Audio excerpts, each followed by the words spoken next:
আলাইকুম রহমতুল্লাহ।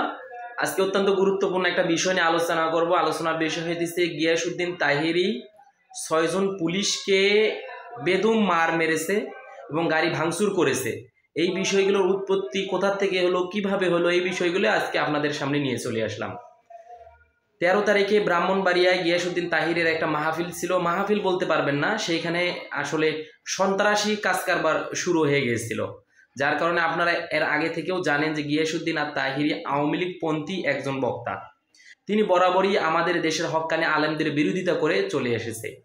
এই জন্য সেই মাহফিলটা সেখানকার জনগণরা হতে দিতে চাচ্ছিল না, কিন্তু কিছু সংখ্যক মানুষ আওয়ামী লীগপন্থী যারা মাহফিলটা করবেই, এই নিয়ে আসলে একটা বাদবিন্দু বেজেছে।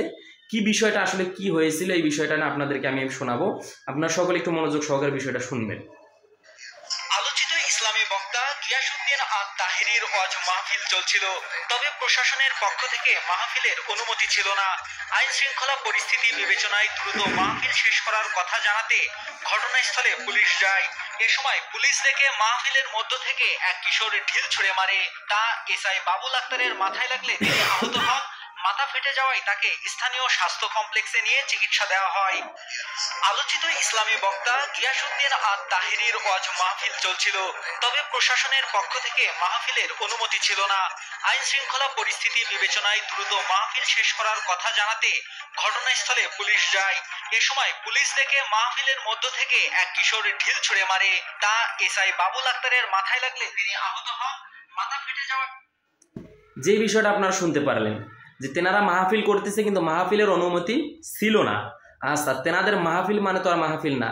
এইটা মূল বিষয়টা হইতেছে শেখ হাসিনা আওয়ামী লীগ তারা কতভাবে চাল চালতেছে। আর আপনারা জানেন যে গিয়াসউদ্দিন তাহিরি প্রথম থেকেই বিতর্কিত বক্তা। তিনি এইসব কাজ করতেছে। এক পর্যায়ে যখন তাকে গ্রেফতার করার জন্য যায়, এই বিষয়টা হয়েছে অবশ্যই একজন পুলিশের উপরে হামলা হয়েছে, যখন এই বিষয়টার জন্য যায় তখন তিনি আবার কি করে যে আবার তার সাঙ্গপাঙ্গ দিয়ে আবার 6 জন পুলিশকে তিনি বেদমভাবে মারধর করেন এবং সেই 6 জন পুলিশও মেডিকেলে ভর্তি হয়ে যায়, গাড়ি ভাঙচুর করেন। এরপরে থেকে এই বিষয়টা উৎপত্তি হয়ে যাচ্ছে।